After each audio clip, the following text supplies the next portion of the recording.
Seja bem-vindo. Existe um silêncio que só se encontra em um lugar, o confessionário. Não é ausência de som. É um silêncio pesado, que respira e que guarda ecos. Meu nome é Miguel Alencar, e por mais de 20 anos eu vivi dentro desse silêncio. Eu era um padre, e acreditava que meu trabalho era oferecer o perdão de Deus. Mas o que eu ouvia ali não eram apenas pecados. Eram segredos que se recusavam a morrer. Histórias que a própria escuridão tinha medo de contar. O que acontece quando a linha entre o pecador e o santo se apaga bem na sua frente? O que um homem faz quando descobre que nem todo pecado pede perdão? Eu deixei a batina, mas o eco daquelas vozes nunca me deixou. Este canal é o meu confessionário agora, um lugar onde as sombras ganham voz. O que você vai ouvir aqui não é sobre religião, é sobre a verdade que se esconde quando as luzes se apagam. A chuva tem essa mania de querer lavar o mundo. Ela cai sem pedir licença, insistente, como se acreditasse que sua pureza pudesse, enfim, apagar as manchas que os homens deixam na terra. Naquela época, eu ainda era o Padre Miguel. Eu ainda acreditava na absolvição. Eu achava que a água do batismo e as palavras certas podiam de fato purificar uma alma. A ingenuidade é uma espécie de casulo, quente, seguro, mas não dura para sempre. Eu me lembro daquela terça-feira de novembro como se a sentisse na pele agora mesmo. O cheiro da pedra úmida da paróquia de São Sebastião se misturava ao odor adocicado e moribundo da cera derretida das velas. Era o fim da tarde, a hora em que a luz que entra pelos vitrais já não tem mais força, apenas pinta o chão de madeira com borrões melancólicos de azul e vermelho. Era a hora das confissões, um ofício na maior parte do tempo, um ritual de pecados repetidos quase ensaiados, pequenas mentiras, invejas passageiras, a fraqueza da carne confessada com mais vergonha do que arrependimento. Eu ouvia, aconselhava, absolvia. O ciclo se repetia, tão previsível quanto a chuva lá fora. Mas naquele dia, algo quebrou o ritmo. A porta principal da igreja, um monstro de madeira que sempre rangia como um velho se queixando, abriu-se devagar. Não com o ímpeto de quem busca refúgio da tempestade, mas com a hesitação de quem não tem certeza se deveria ter vindo. A silhueta que se desenhou contra a luz cinzenta da rua não era a de uma beata apressada ou de um comerciante aflito. Era uma figura larga, curvada, que parecia trazer o peso do próprio chão em seus ombros. Ele ficou ali, parado por um instante, deixando um rastro de água suja no piso encerado. Eu o observei do meu lugar, perto do altar, organizando alguns folhetos. Ele não olhou para os santos, nem para o sacrário. Seus olhos varreram o vazio da igreja, como se procurassem por algo que não estava ali. E então, ele me viu. E eu vi quem ele era. Era seu Ademar, o coveiro. Eu o conhecia de vista, claro. Toda a cidade o conhecia. Um homem de poucas palavras e muitas pás de terra. Via-o nos enterros, sempre à margem, uma presença silenciosa e funcional. Suas mãos grossas como raízes de figueira traziam sob as unhas a teimosia escura da terra, que nem a penitência parecia capaz de limpar. Ele cheirava a terra úmida e a flores esquecidas. Um cheiro de fim. Vê-lo ali, dentro da igreja, fora, do contexto de um funeral, era como ver um peixe tentando respirar no topo de uma montanha. Era simplesmente errado. Ele caminhou na minha direção. Seus passos não ecoavam como os outros. Eram abafados, pesados, como se ele estivesse andando sobre grama e não sobre madeira. Cada passo era uma pequena morte do silêncio. Ele parou a alguns metros de mim. Seus olhos fundos e turvos carregavam uma exaustão que nenhuma noite de sono poderia curar. Padre. A voz dele saiu como um arranhar de pedra, rouca, pouco usada. Preciso me confessar. A frase era comum. Eu a ouvia dezenas de vezes por dia, mas vinda dele, naquele momento, soou como uma sentença. Havia um tremor em sua voz, não de medo, mas de um peso insuportável. Eu assenti, tentando manter a compostura pastoral que o cargo exigia, e apontei para o confessionário no canto da igreja. Estou aqui para ouvi-lo, meu filho. Deus é misericordioso. Ele não se moveu. Apenas continuou me encarando e um sorriso mínimo, um espasmo de dor, repuxou o canto de sua boca. Misericordioso. Ele repetiu para si mesmo, como se provasse uma palavra estranha. Não sei se a misericórdia dele chega tão fundo quanto o lugar onde eu estive. A chuva lá fora pareceu aumentar de volume. Um trovão mais próximo fez os vitrais tremerem. Naquele momento, eu soube. Aquela não seria uma confissão sobre adultério ou pequenas ganâncias. Aquela seria uma descida, e ele estava me convidando para ir junto. Caminhei até a pequena cabine de madeira escura, meu refúgio e minha prisão. O lugar onde eu era apenas um par de ouvidos a serviço de Deus. Entre o céu e o inferno, existe o silêncio do confessionário. Sentei-me, no meu lado, a treliça de madeira me separando do mundo. Ouvi o ranger do genuflexório do outro lado, o som de joelhos velhos e cansados encontrando a madeira, um suspiro pesado carregado de décadas, e então o silêncio, um silêncio tão denso, tão carregado de não ditos, que parecia ter forma e peso. Eu esperei. No ofício da confissão, a primeira lição que se aprende é a esperar. A alma precisa de tempo para criar coragem de se despir, mas o silêncio de Ademar era diferente. Não era o silêncio da vergonha, era o silêncio do abismo. E quando ele finalmente falou, sua voz era um sussurro que cortava mais que um grito. Padre, o senhor acredita que um morto pode perdoar? A pergunta pairou no ar escuro entre nós. Não era uma questão teológica, não era uma dúvida de fé, era o prólogo de um horror. E eu, na minha inocência, ainda vestido com a autoridade da batina, respondi com a segurança de quem ainda não conhecia a verdadeira face do pecado. Respondi que o perdão pertencia aos vivos e a Deus. Ele soltou uma risada baixa, sem humor algum. Um som seco, como terra caindo sobre um caixão. Então, disse ele, estou falando com o homem errado, porque é do perdão de um morto que eu preciso, e da sua gratidão, que eu preciso me livrar. Gratidão. Essa foi a palavra que ele usou. Não culpa, não remorso. Gratidão. Naquele cubículo escuro, que já tinha abrigado o peso de tantos pecados, a palavra soou fora de lugar, como uma flor nascendo numa cova. Meu treinamento, meus anos de seminário, me prepararam para um catálogo de fraquezas humanas. A luxúria, a ira, a gula, a inveja. Todas tinham uma forma, um peso conhecido. Mas aquilo era novo. Era um mapa para um território que eu não sabia que existia na alma de um homem. Eu me ajeitei no banco, a madeira rangendo em protesto. Minha mão, quase por instinto, apertou o pequeno crucifixo de metal que eu carregava no bolso da batina. O metal estava frio, ou talvez fosse a minha pele que começava a gelar. Ademar, eu disse, minha voz mais baixa do que eu pretendia, tentando puxar a conversa de volta para um terreno familiar. Comece pelo início. Todo pecado tem uma raiz. Onde a sua foi plantada? Do outro lado da treliça, ouvi-o respirar fundo. Não era um suspiro de alívio, mas o esforço de quem vai levantar um peso grande demais.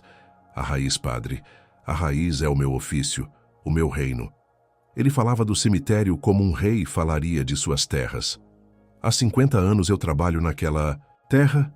50 anos. Eu vi a cidade inteira passar por minhas mãos. Os ricos, os pobres, os santos e os demônios disfarçados de gente de bem. Para mim, no fim, eles são todos iguais. Um corpo para deitar na cova, um nome numa lápide de pedra. A morte é a grande niveladora, o senhor sabe. Ele fez uma pausa e eu pude quase vê-lo no escuro balançando a cabeça. Mas as pessoas, elas não entendem isso. Elas se apegam à vaidade. Mesmo na hora da morte, a vaidade é a última a morrer. Ele se aproximou mais da treliça. Senti seu hálito quente e com cheiro de terra. O senhor não faz ideia do que as pessoas enterram, junto com seus mortos. Anéis de ouro tão grossos quanto um dedo. Relógios suíços que ainda funcionam, marcando o tempo para ninguém. Brincos de diamante, colares de pérolas, medalhas de honra. Tudo indo para debaixo de 7 palmos de terra. Um desperdício, padre. Um grande e inútil desperdício. Foi aí que a primeira camada do pecado começou a se revelar. E era, de certa forma, banal. previsível até.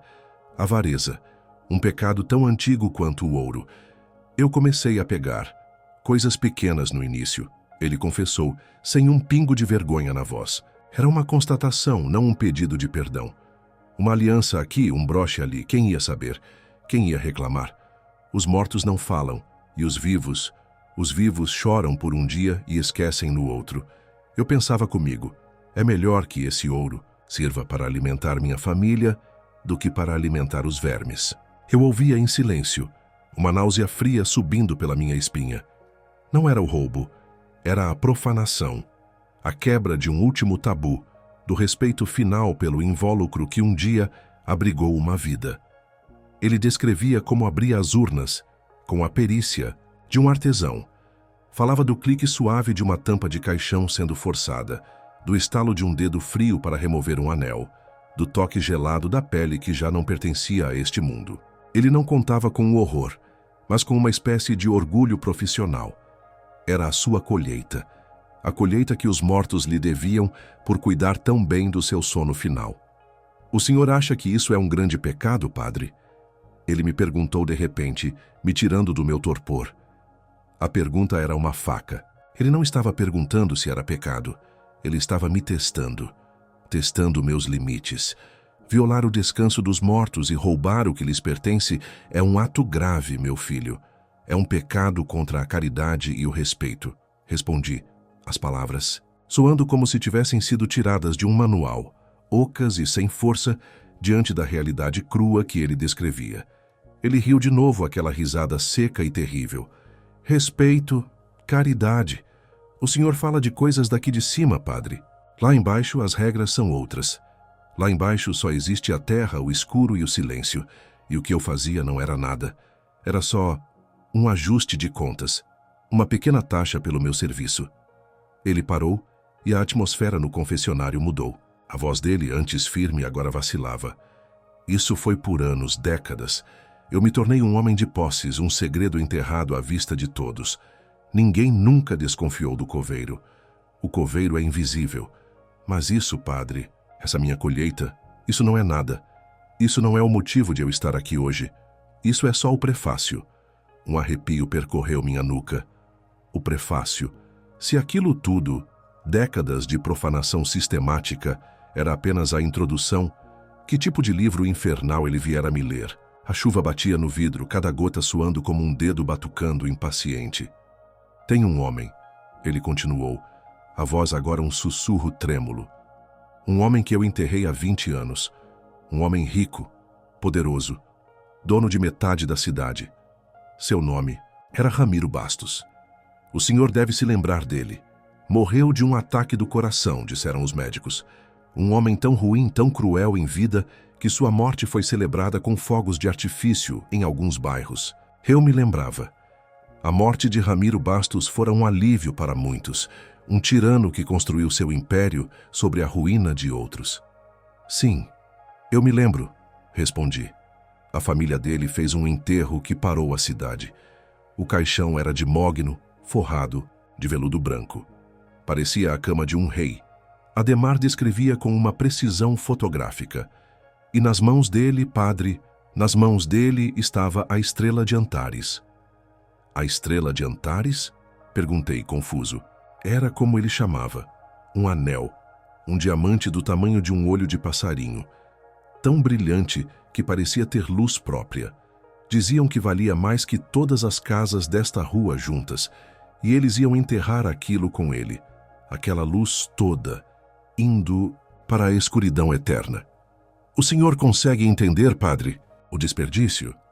Naquele momento eu entendi. Eu achei que tinha entendido. A confissão era sobre aquilo, o grande roubo, a obra-prima de sua carreira de profanador. Mas eu estava errado, terrivelmente errado. O que ele fez com aquele anel foi o de menos. O verdadeiro pecado não estava no que ele pegou, estava no que ele ouviu no escuro e no que ele escolheu não fazer. Antes de prosseguirmos nesta descida, vamos parar por um momento. Eu, no confessionário, tive que julgar o que ouvia.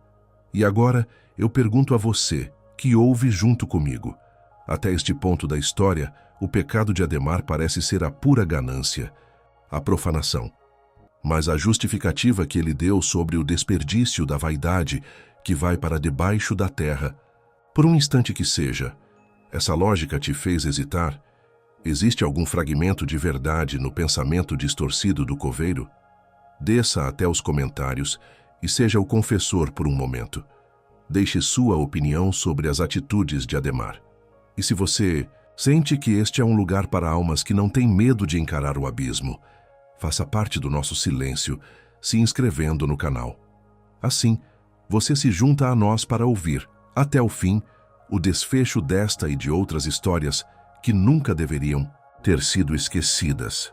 Quando um homem fala sobre o brilho de um diamante no escuro de um confessionário, ele não está falando apenas de uma pedra. Ele está falando daquela luz que cega a alma. A luz que promete atalhos, que sussurra que as regras não se aplicam a você. Eu senti o poder daquela tentação na voz de Ademar.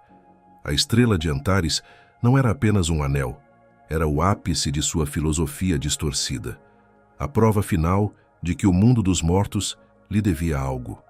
Eu me inclinei para a frente, o coração batendo um pouco mais rápido. O ar no cubículo parecia mais denso, mais difícil de respirar. Então você voltou para buscar o anel, eu afirmei, mais do que perguntei. Voltar, padre? Eu nunca saí, ele respondeu, e a imagem que sua frase pintou foi terrivelmente clara. Eu ouvi. Vi Ademar se escondendo atrás de um mausoléu antigo, a terra úmida grudando em suas botas, enquanto o último carro da família Bastos se afastava. Ele esperou a noite engolir o cemitério. Esperou as luzes da cidade se tornarem um borrão distante. Esperou pelo silêncio. O seu silêncio. Aquele que ele conhecia tão bem. Ele descreveu a noite. A lua era uma foice fina no céu, quase inútil. O trabalho foi todo feito na escuridão que ele conhecia de cor. A pá em suas mãos não era uma ferramenta de coveiro, mas de um mineiro. Ele não estava enterrando, estava escavando um tesouro. Ele me contou sobre o som da pá cortando a terra molhada, o esforço em seus ombros, o suor misturado com a garoa, fria que começava a cair. Ele disse que não sentiu medo. Sentiu propósito. O som da pá batendo na madeira do caixão. Pá, pá. Um som oco, final. Ele limpou a terra da tampa, as mãos trabalhando com uma pressa febril. Com uma alavanca, ele forçou a tampa. O rangido da madeira e o estalo dos pregos sendo arrancados foram para ele o som de um cofre se abrindo. E então, ele abriu. Apenas o suficiente para que pudesse passar a mão. Um sopro de formaldeído e do perfume caro das flores lá de dentro. E na escuridão algo brilhava. Mesmo com a luz fraca da lua, o anel capturava cada raio perdido e o multiplicava. Era um olho de luz encarando a noite. Estava na mão direita de Ramiro Bastos, uma mão pálida e rígida pousada sobre o peito. Ademar não hesitou. Ele enfiou o braço naquele espaço frio e úmido. Seus dedos calejados tocaram a pele gelada do defunto. Um toque que para ele era rotineiro, profissional. Ele segurou o anel e começou a puxar, mas o anel não saía. Os dedos de Ramiro, no rigor mortis, haviam inchado e prendiam a joia com uma posse final e teimosa. Ademar forçou, torcendo, o dedo do cadáver. A pele fria parecia couro. E foi nesse exato instante, no meio daquele esforço profano, que ele ouviu. No início, ele sussurrou, e eu tive que me inclinar ainda mais para ouvir. Eu achei que era um bicho, um rato talvez, ou a madeira estalando com o meu peso. O que você ouviu, Ademar? Perguntei, a garganta seca. Houve uma longa pausa. Do outro lado da treliça, eu ouvi um som engolido, um soluço seco. Pela primeira vez, a voz dele estava quebrada. Não pela culpa, mas pelo terror puro da memória. Tap. Ele disse a palavra como se ela queimasse sua língua. Tap, tap, tapsis. Era um som fraco, quase nada. Vinha de dentro, debaixo da minha mão. Meu sangue gelou. A imagem era tão vívida, tão impossível, que meu cérebro se recusou a processá-la por um segundo. A chuva lá fora, o cheiro de cera, tudo desapareceu. Eu estava lá naquela cova aberta, naquela noite de garoa com Ademar. Eu senti o frio do morto, o peso da terra, o brilho doentio do diamante. E eu ouvi. Tap, tap, tap. Eu parei. Ele continuou, a voz agora um fio. Meu coração parecia que ia explodir dentro do peito. Eu tirei a mão de lá como se tivesse tocado em brasa. Fiquei olhando para a abertura do caixão, esperando. O silêncio voltou. Eu pensei, é coisa da minha cabeça, é o cansaço, é a ganância me pregando uma peça. Eu tinha que ter certeza. Ele me descreveu o que fez em seguida, e foi o ato de um homem descendo à loucura. Ele encostou o ouvido na fresta da tampa de mogno. E o que ele ouviu foi o fim do seu mundo. Não era um toque, era um arranhar, fraco, desesperado. O som de uma unha arranhando a seda que forrava o interior da tampa. E depois um som ainda pior, um som abafado, gutural. O som de uma lufada de ar tentando entrar em pulmões que não tinham para onde expandir.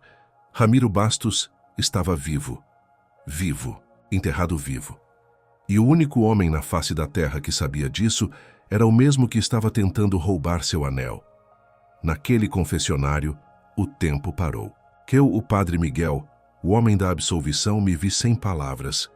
Todas as minhas preces, meus sermões sobre o bem e o mal, tudo se desfez em pó diante daquela cena. Um homem, um monstro em vida, segundo todos, estava no inferno. Um inferno de mogno e veludo, a 1,80 m de profundidade. E sua única e improvável salvação era um ladrão de túmulos. O que você fez, Ademar? Minha voz foi um sopro. Ele não respondeu imediatamente. Ele estava revivendo o momento, a escolha que o partiu em dois. Eu pensei em tudo, padre. Em tudo. Pensei em gritar por ajuda. Mas quem acreditaria em mim? O coveiro pego em flagrante violando um túmulo? Diriam que eu estava louco. Pensei no anel. Se eu o salvasse, adeus anel. Adeus a chance de uma vida inteira. E pensei. Pensei em quem era Ramiro Bastos. Pensei nos homens que ele faliu, nas famílias que ele destruiu. Pensei que talvez aquilo fosse justiça.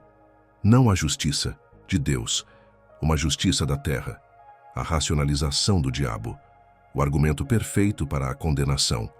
O arranhar ficou um pouco mais insistente, um pouco mais desesperado. Eu olhei para o anel uma última vez. Brilhando no escuro, ele disse, a voz endurecendo novamente, como se tomasse a decisão ali mesmo de novo, na minha frente. E então eu fechei a tampa, não de uma vez, devagar. O rangido da madeira pareceu um grito e com a parte de trás da minha pá, eu bati os pregos de volta no lugar, um por um. Bam, bam, bam. O som que ele fez com a boca foi tão real que eu dei um salto no meu assento. O som dos pregos selando o destino de um homem vivo. Os 3 baques da pá de Ademar ecoaram no confessionário e na minha alma. Naquele instante, eu, o padre, o confessor, me tornei cúmplice. Cúmplice de um silêncio que valia uma vida. Meu ofício era ouvir, guardar o segredo e absolver o pecador arrependido. Mas como absolver um pecado que o pecador nem sequer entendia? Como perdoar um homem que veio confessar não um assassinato, mas as suas consequências? Minha mão apertava o crucifixo com tanta força que a imagem do Cristo se cravava na minha palma. Eu não estava mais ouvindo uma confissão. Eu estava na primeira fila de um teatro do inferno. Ademar continuou. A voz agora estranhamente calma, como a de um homem que já passou do ponto do desespero e chegou a uma aceitação terrível. Ele me contou que depois de selar o caixão, ele trabalhou com uma eficiência fria e mecânica. Lançou a terra de volta na cova, pá após pá. Cada monte de terra que caía sobre a madeira soava, para ele, como um alívio. O som dos arranhões, dos sopros abafados foi sendo substituído pelo som da terra, pelo som do seu reino que ele estava usando para esconder sua traição. Mas algo estava diferente. O silêncio que desceu sobre a cova quando ele terminou não era o silêncio pacífico da morte. Era um silêncio vigilante, um silêncio que ouvia. Ele me disse que, mesmo com os pés na grama molhada, ele ainda podia sentir. Não ouvir, padre. Sentir. Uma vibração. Uma pulsação levíssima que vinha das profundezas, como o último eco de um coração que se recusa a parar. Ele fugiu do cemitério naquela noite. Pela primeira vez em 50 anos, ele correu para deixar seu reino para trás. E no bolso, pesado e frio, o anel parecia pulsar junto com a terra. Os dias que se seguiram foram o início da sua verdadeira sentença. Ele vendeu o diamante. Conseguiu uma fortuna que mal podia contar. Comprou uma casa melhor, deu conforto à sua esposa, que sofria de uma doença nos pulmões. Fez tudo o que o dinheiro podia fazer. Mas a paz não estava à venda. Ele começou a ouvir coisas. O arranhar de um rato nas paredes de sua casa nova o fazia saltar. O vento assobiando na janela parecia o sopro de um homem sem ar. O seu silêncio, seu antigo companheiro, agora estava povoado de fantasmas. Mas o terror, o verdadeiro horror, não veio na forma de assombração. Veio na forma de bênçãos. Uma semana depois, ele disse, a voz baixa, conspiratória: eu estava voltando do mercado. Uma carroça desgovernada descia a rua na minha direção. O cavalo estava assustado, o condutor tinha caído. Eu ia morrer, padre. Eu travei no lugar e então um vento forte do nada me empurrou para o lado com a força de uma mão. A carroça passou zunindo, a roda esmagando o lugar exato onde eu estava. As pessoas gritaram, milagre. Mas eu senti um frio na nuca, o mesmo frio daquela cova. Meu queixo estava travado. Eu queria dizer algo, qualquer coisa, uma oração, uma palavra de consolo, mas minha língua era uma pedra na boca. O que ele estava descrevendo não pertencia ao meu mundo. Depois, Ademar continuou, a lista de horrores se desenrolando. Minha esposa. A tosse dela, que os médicos diziam que a levaria em 1 ano, começou a diminuir. Ela conseguia respirar melhor. A cor voltou ao seu rosto. Ela agradecia a Deus e a Nossa Senhora todos os dias. E eu via a sombra de um homem nos cantos do quarto dela quando achava que ninguém estava olhando. Uma sombra que cheirava a terra e a formaldeído. A verdade então começou a emergir. Não a verdade do crime, mas uma verdade muito mais antiga e repulsiva. Ramiro Bastos. O homem não era apenas um tirano nos negócios. Ele era conhecido, nos círculos certos, por outros apetites. Festas estranhas em sua mansão, livros de capa de couro sem título na lombada, símbolos desenhados no chão de seu porão, ocultismo, magia, sussurros sobre pactos e rituais, coisas que a cidade preferia varrer para debaixo do tapete da normalidade. O anel, padre, Ademar disse, e eu senti que a revelação final estava próxima. A estrela de Antares não era só um diamante, era um objeto. Eu descobri depois conversando com gente que entendia dessas coisas, gente das sombras. O anel era um catalisador, uma chave, e o ritual exigia que o portador fosse sepultado no auge de sua força vital, em um estado entre a vida e a morte.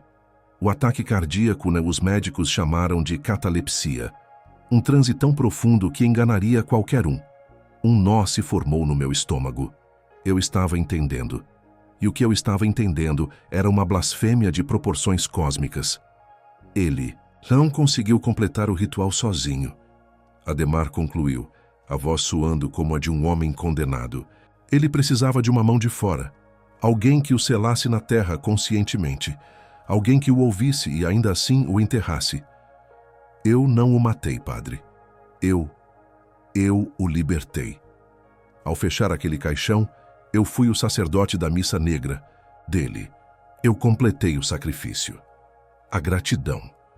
A terrível e inescapável gratidão do morto. Ramiro Bastos não era um fantasma buscando vingança. Era uma entidade agora atada a Ademar, seu salvador. As bênçãos, os milagres, eram o pagamento, a proteção, o agradecimento de um demônio ao seu parteiro. Ele me protege, padre. Ele cuida de mim, Ademar soluçou. E o som era o de um homem sendo abraçado por uma cobra. Eu tenho dinheiro, minha esposa tem saúde. Tudo o que eu sempre quis. Mas eu não durmo, que eu não conheço mais o silêncio. A todo momento eu sinto ele perto, a sua gratidão fria, o seu cuidado podre. Eu não confessei a morte de um homem, eu vim confessar o nascimento de um monstro. E o pior, padre, o pior é que esse monstro sou eu. Naquele momento, o chão da paróquia de São Sebastião, O chão de todo o meu mundo da minha fé desapareceu. Eu estava em queda livre. O pecado de Ademar não era um simples ato de ganância e crueldade. Era a chave que tinha aberto uma porta para um lugar que Deus, em sua infinita misericórdia, talvez tivesse escolhido manter fechado para sempre. E a confissão dele me arrastou para dentro junto com ele. Quando Ademar terminou de falar, o silêncio que caiu entre nós foi o pior de todos. Era um silêncio de fim de mundo. O ar tinha sido sugado para fora do confessionário, e junto com ele toda a minha certeza, toda a minha fé nos pilares que sustentavam minha vida. Eu era um padre. Minha função era oferecer a luz, mostrar o caminho de volta para Deus. Mas que luz eu poderia oferecer a um homem que vivia assombrado pela gratidão de um demônio? Que caminho eu poderia apontar quando a estrada dele tinha sido pavimentada com milagres do inferno? Ele esperava. Do outro lado da treliça, eu sentia sua expectativa. Ele tinha vindo ali para o ritual, para o ciclo completo. Confissão, penitência, absolvição. Ele queria o carimbo de Deus em sua história monstruosa. E eu era o funcionário de Deus encarregado daquela tarefa impossível. Minha mente vasculhava desesperadamente as escrituras, os ensinamentos, qualquer coisa que se aplicasse àquilo. Não havia nada. Era um pecado sem nome, uma doença espiritual para a qual não existia remédio em minha farmacopeia sagrada. Minha mão tremia visivelmente quando a levantei para o gesto da bênção.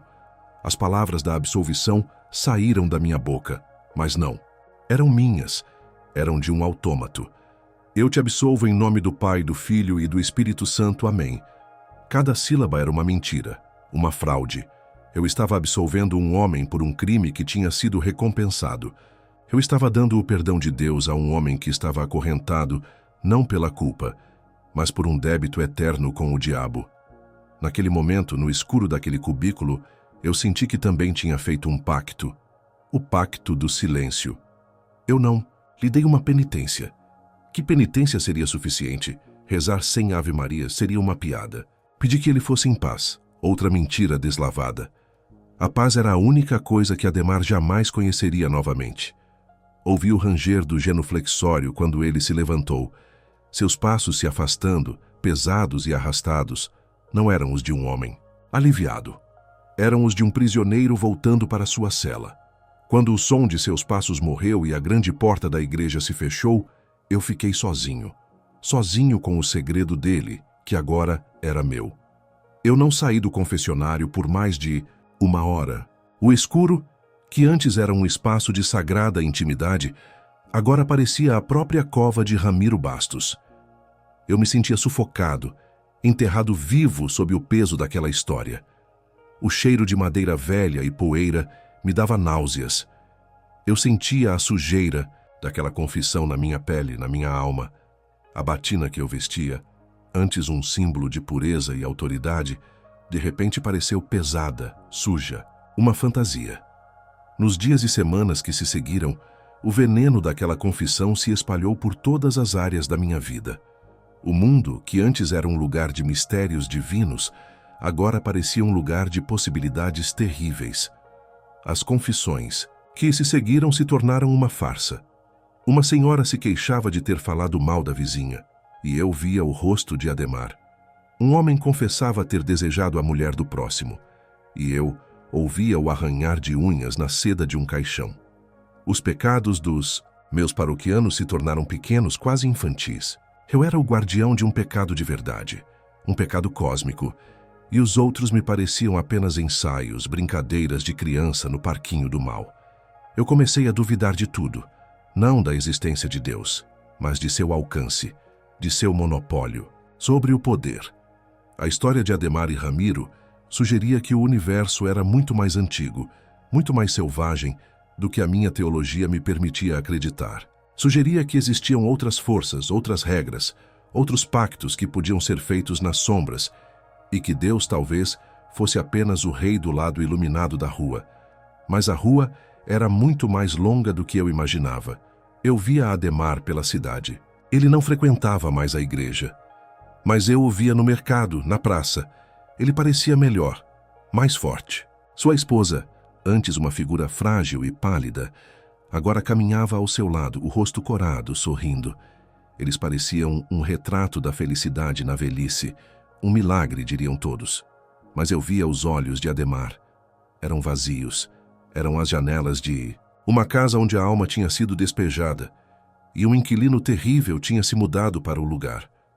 Ele me via também, e em seu olhar não havia reconhecimento nem cumplicidade. Havia apenas o reflexo da nossa condenação mútua. Nós dois sabíamos a verdade por trás daquele milagre. Nós dois sabíamos o nome do benfeitor. Aquela confissão foi a primeira rachadura na fundação da minha fé, a rachadura que, com o tempo, faria todo o edifício desmoronar. Ela me ensinou que o perdão podia ser inútil, que a penitência podia ser uma piada. E me ensinou a lição mais terrível de todas, que nem todo pecado pede perdão. Alguns pecados pedem apenas silêncio. E o peso desse silêncio no fim, se tornou maior do que o peso da batina. Eu continuei a usá-la por mais alguns anos, mas era só um disfarce. Por dentro, eu já não era mais um padre. Eu era apenas o guardião da história de um coveiro e o fantasma que o assombrava com gratidão. Eu nunca mais falei com Ademar sobre o que aconteceu. Não havia o que dizer. Nosso conhecimento compartilhado era um abismo entre nós, e nenhuma ponte de palavras poderia cruzá-lo. Ele viveu por mais 10 anos, uma década de saúde para sua esposa, de conforto material, de uma vida que por fora parecia uma recompensa divina. Eu o via de longe, como um pastor amaldiçoado que vigia uma ovelha que fez um pacto com o lobo. E o fim dele foi tão irônico quanto sua vida. Ademar morreu, dormindo aos 82 anos. Uma morte tranquila em uma cama quente, o tipo de morte que os justos pedem em suas preces. Eu fui chamado para dar a extrema unção, um último serviço, uma última mentira. Enquanto eu rezava sobre seu corpo, a viúva me contou, entre lágrimas de gratidão, que as últimas palavras dele, sussurradas em um suspiro, foram: "Obrigado." Ninguém entendeu, mas eu sim. Ele não estava agradecendo a Deus. No dia do seu enterro no seu antigo reino, uma coisa estranha aconteceu. Enquanto baixavam seu caixão à cova, o céu estava limpo, o sol brilhava. Mas um vento súbito e gelado varreu o cemitério, forte o suficiente para fazer as pessoas se curvarem. Um vento que cheirava a terra recém-revolvida e a algo mais a triunfo. Eu olhei para o túmulo de Ramiro Bastos, a alguns metros de distância. A lápide de mármore parecia mais escura, mais presente. Naquele momento, eu tive a certeza mais terrível de todas. A dívida de Ademar não tinha sido paga com a morte. A morte era apenas o início do seu serviço. Ele agora pertencia ao seu benfeitor, para sempre. Eu abandonei a batina 6 meses depois. Não conseguia mais ficar de pé diante de um altar e falar de um Deus cujo poder me parecia agora tão seletivo. A história de Ademar não me fez perder a fé em Deus. Ela me fez perder a fé no diabo. O diabo que eu conhecia era uma figura de tentação e castigo, um rebelde contra a ordem divina. Mas e se a escuridão for mais antiga que isso? E se ela for uma outra ordem, com suas próprias regras, seus próprios rituais, suas próprias recompensas? O que Ramiro Bastos libertou e o que Ademar serviu não era a negação de Deus. Era uma outra forma de eternidade. Uma eternidade parasita. A pergunta que Ademar me fez naquela noite, no confessionário, ecoa em mim até hoje. O senhor acredita que um morto pode perdoar? Hoje eu tenho a resposta: não. Os mortos não perdoam. O perdão é uma economia humana, uma tentativa de equilibrar as contas da alma. Algumas entidades não lidam com perdão. Elas lidam com investimentos. Ramiro não perdoou Ademar. Ele o comprou, sua vida, sua alma, suas preces. Tudo se tornou juros de uma dívida impagável. E o que é o inferno, afinal? Eu costumava pensar em fogo, em dor, em sofrimento. Hoje eu sei que essa é uma visão infantil. O verdadeiro inferno é receber o paraíso das mãos erradas. É ter suas preces mais profundas atendidas pelo seu maior pecado. É viver uma vida abençoada que serve como um lembrete diário de sua própria condenação. O inferno de Ademar Foi a saúde de sua esposa, o conforto de sua casa, a paz em seu semblante. Um paraíso assombrado, onde cada bênção era um elo, a mais na corrente que o prendia ao seu mestre. Algumas almas se confessam tarde demais. Ademar não se confessou para ser salvo. Ele se confessou porque o fardo de ser abençoado era pesado demais. Ele precisava que mais alguém soubesse, que mais alguém carregasse um fragmento daquele peso. E ele me escolheu. Eu me tornei o cofre vivo do seu segredo, o segundo túmulo daquela história. É por isso que eu conto isso agora, no silêncio da minha própria noite, porque há segredos que são grandes demais para um homem só. Eles apodrecem por dentro, envenenam o silêncio. Esta foi a confissão que a morte não quis, porque a história não era sobre morrer. Era sobre um tipo terrível de vida eterna. E foi a confissão que me ensinou a verdade mais sombria do ofício que abandonei. Nem todo pecado pede perdão. Alguns pecados criam seus próprios deuses e exigem nada menos que a sua adoração eterna. E assim, o peso da história de Ademar, que um dia foi só dele e depois se tornou meu, agora é nosso. Eu acredito que algumas histórias são contadas não para serem resolvidas, mas para nos sentirmos menos sozinhos em nossas próprias dúvidas. Esta jornada através da escuridão ressoou em você. Se você sentiu o arrepio, o peso e a pergunta que ficou no ar, eu te convido a permanecer conosco. Ao se inscrever aqui, você não se torna apenas um número. Você se torna um guardião. Um guardião destas memórias e um pilar fundamental desta comunidade que estamos construindo, tijolo por tijolo, silêncio por silêncio.